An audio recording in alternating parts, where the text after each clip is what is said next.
प्रणाम सदा होते।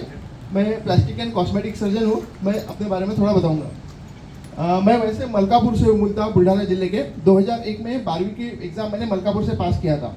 उसके बाद गवर्नमेंट मेडिकल कॉलेज नागपुर से मैंने MBBS की पढ़ाई की 2001 से 2006-07 तक। उसके पश्चात इंदिरा गांधी गवर्नमेंट मेडिकल नागपुर से ही मैंने सर्जरी का ट्रेनिंग प्राप्त किया, मास्टर इन जनरल सर्जरी।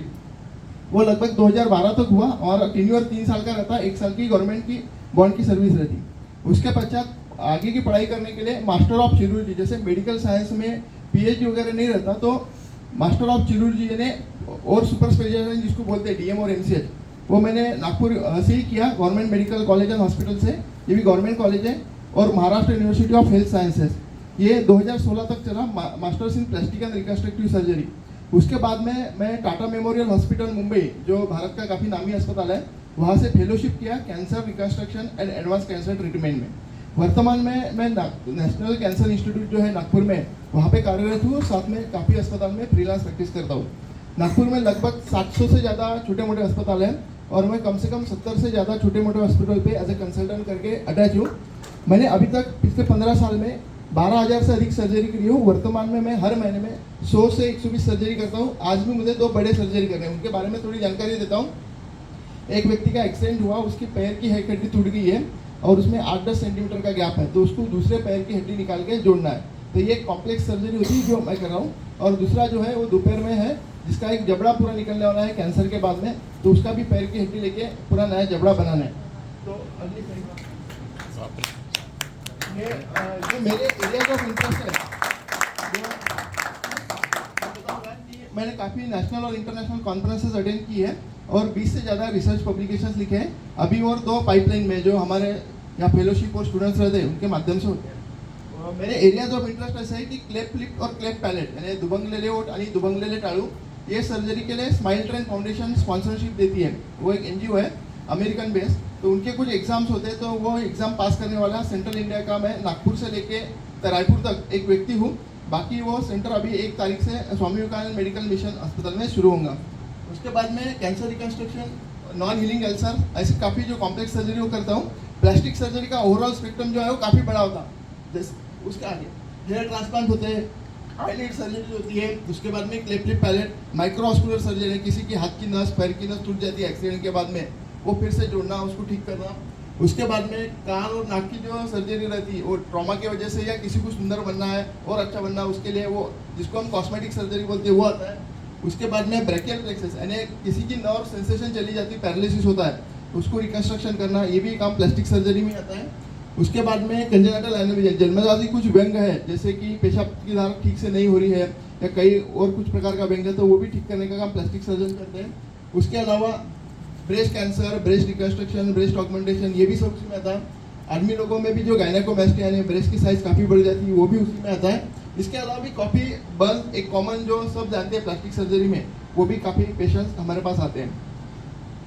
उसके आगे का सर्जरी, प्लास्टिक सर्जरी एक ऐसी स्पेशलिटी है कि जो किसी ऑर्गन से रिलेटेड नहीं, जैसे हार्ट का स्पेशलिस्ट कार्डियोलॉजिस्ट माना जाता है, किडनी का स्पेशलिस्ट नेफ्रोलॉजिस्ट माना जाता है। अगर हम एज के हिसाब से देखेंगे तो छोटे बच्चों के डॉक्टर पेडियाट्रिशियन होते हैं, बड़े लोगों के डॉक्टर जेरियाट्रिशियन होते हैं। फिर अगर हम बीमारी के हिसाब से देखेंगे तो कैंसर जैसी बीमारी को ऑन्कोलॉजी कहा जाता, रूमेटोलॉजी जैसी बीमारी को रूमेटोलॉजिस्ट कहा जाता। लेकिन प्लास्टिक सर्जरी जो है वो प्रिंसिपल बेस्ड ब्रांच है कि किस प्रिंसिपल से ऑपरेशन किया जाए, कैसे किया जाए, किस प्रकार से किसने, इसलिए यह सबके परे है। मतलब हेड से लेके टो तक, शरीर के किसी भी अवयव से लेके किसी भी अंग तक, आदमी से लेके औरत तक, सबके हम ऑपरेशन कर सकते हैं। वो प्रिंसिपल सिखाए जाते हैं, इसलिए ये काफ़ी वर्सेटाइल और डायनामिक है। इसके अलावा भी मैं अपने पर्सनल जीवन के बारे में बताऊंगा। व्यक्तिगत जीवन में मैं शादीशुदा आदमी हूँ। मेरी पत्नी वो भी डॉक्टर है, डॉक्टर सुरभि देवरस, वो भी गायनेकोलॉजिस्ट है। मेरा एक लड़का है 8 साल का और मैं अपने माता पिताजी के साथ में नागपुर नरेंद्रनगर में रहता हूँ।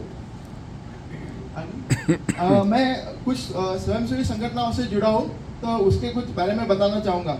जैसे कि मैं सेवांकुर करके एक संस्था है उससे जुड़ा हूँ, उसका मैं ट्रेजरर हूँ, जो विदर्भ में पूर्ण मेडिकल कॉलेजेस और डॉक्टर्स के अमंग एक सेवाभाव और नेशनलिस्टिक एटीट्यूड का काम करते हैं। वर्तमान में उसका मैं ट्रेजरर हूँ। ये 15 जनवरी को हमने एक रैली की थी, रन फॉर फ्रीडम, उसका एक फोटो है। लगभग 600 वैद्यकीय विद्यार्थी उसमें शामिल हुए थे। आगे सेवांकुर संस्था के बारे में भारतीय जो अपनी सरकार है उनका किन्नर लोगों में एक काम चलता। मेरे पास काफ़ी किन्नर लोग आते, मैंने किन्नर लोगों को भी 150 से ज़्यादा ऑपरेशन किए, जो जेंडर रिसाइनमेंट सर्जरी होती है, यानी आदमी को औरत बनाना, औरत को आदमी बनाना। तो आदमी को औरत बनाने के लगभग मैंने 150 से ज़्यादा ऑपरेशन अपने नागपुर में किए हूँ पिछले 3 साल में। तो मैं बताऊँगा एक डिटेल में। तो उसी के चलते हुए किन्नर लोगों में सामाजिक प्रकल्प जो है वो काफ़ी कम चलते हैं। जब मैंने इसकी रिपोर्ट दी तो मैं ministry of social justice and welfare, ये ऑफिशियल पीएमओ का फोटो है, ये मैं कहीं ज़्यादा शेयर नहीं करता, ये मेरे फेसबुक या गूगल हैंडल पे भी नहीं है, ये ट्विटर पे है जो गवर्नमेंट ऑफ इंडिया का, वहीं से मैंने कॉपी किया। तो I am invited member there for ministry of social justice and welfare, जो कि हर 3 महीने में दिल्ली में एक मीटिंग होती है। तो मुझे पीएमओ ऑफिस में जाने के लिए एक कार्ड मिला हुआ है, तो मैं हर 3 महीने में एक बार पीएमओ ऑफिस में गवर्नमेंट ऑफ इंडिया के प्रोसेस में जाता हूँ। वेलफेयर आप देखोगे अगर गौर से, तो यहाँ मैं बैठा हूँ, यहाँ पे कुछ किन्नर लोग भी दिखते होंगे आपको, कि जो अगर गौर से दिखोगे, और वीरेंद्र कुमार खाटी जो उसके कैबिनेट मिनिस्टर, उनके साथ ही रहता है। अगला मेरे एक हॉबी है जो मेरे दादाजी भी करते थे, पिताजी भी करते हैं और मैं भी, कि मुझे एस्ट्रोलॉजी में काफ़ी इंटरेस्ट है। तो एस्ट्रोलॉजी की जो सोसाइटी उसका मैं मेंबर हूँ, और एस्ट्रोलॉजी की जो नेशनल कॉन्फ्रेंस हुई उसमें भी मैंने हेल्थ एंड मेडिकल एस्ट्रोलॉजी पे 2 रिसर्च पेपर पब्लिश किए थे। ये मेरा प्रोफेशन नहीं है, ये मेरा पैशन है, ये मेरा स्वभाव है। तो अगर किसी को एस्ट्रोलॉजी में विश्वास है, वो समझना चाहते हैं, और अगर उनको हेल्थ रिलेटेड कोई इवेंट में मेरी जानकारी चाहिए, मदद चाहिए, तो मैं उनको ज़रूर मदद, मार्गदर्शन, सहयोग करूँगा। आगे, और जैसे कि मैं बताया सेवांकुर से जुड़ा हूँ, तो यहाँ से जशपुर यानी छत्तीसगढ़, उसके बाद में झारखंड और उड़ीसा की बॉर्डर पे आज भी, जहाँ से अगर हम देखेंगे तो नागपुर से 1000 किलोमीटर दूर एक जगह है जिसको जशपुर कहा जाता है। वहाँ से नियरेस्ट रेलवे स्टेशन जो है वो अंबिकापुर, झारसुगड़ा और रांची, ये तीनों भी 150 किलोमीटर से दूरी पे है। और वहाँ पे जाने के लिए अभी रास्ते बनाए हैं, फिर भी पूरे पहाड़ी और जंगल में अभी भी अच्छे रास्ते होने के बाद में भी 50 की एवरेज स्पीड से यानी 4 घंटे लगते हैं। उस रिमोट एरिया में हम हर साल सर्जिकल कैंप करते हैं। एक बार हमने ऐसा प्रयोग किया था कि क्या वाकई हम वहाँ के लोगों के लिए जो कमियाँ होती तो प्लास्टिक सर्जरी का कैंप कर सकते थे। क्या काफ़ी स्ट्रेनस एफर्ट्स के बाद में हमने एक सर्जिकल कैंप किया था जिसमें 27 लोगों की, मरीजों की प्लास्टिक सर्जरी की थी। तो उसको एक न्यूज़पेपर में कवरेज आया था। संपर्क मेरा एक एक्सटेंडेड फैमिली है और मैं आप सबका हृदय से आभार व्यक्त करता हूँ। धन्यवाद। हमारा कोई ऐसा बिजनेस नहीं है, लेकिन एक डॉक्टर और एक प्रोफेशन होता है। मैं नागपुर में नरेंद्र नगर में स्थित हूँ, तो वहीं पे मेहर बाबा हॉस्पिटल करके जो मेरे घर के पास में है, तो वहाँ पे मैं सुबह और शाम ओपीडी सर्विसेज के लिए अवेलेबल हूँ। बाकी सब जगह काफ़ी अस्पताल में मुझे बुलाया जाता है, तो मैं वहाँ उनसे जुड़ा हूँ। और बाकी सोशल मीडिया पे मेरा प्रेजेंस है, फेसबुक, ट्विटर, इंस्टाग्राम, ये सब हैंडल पे, जो आज के ज़माने में रहना भी चाहिए। आप सबका हृदय से आभार व्यक्त करता हूँ। धन्यवाद।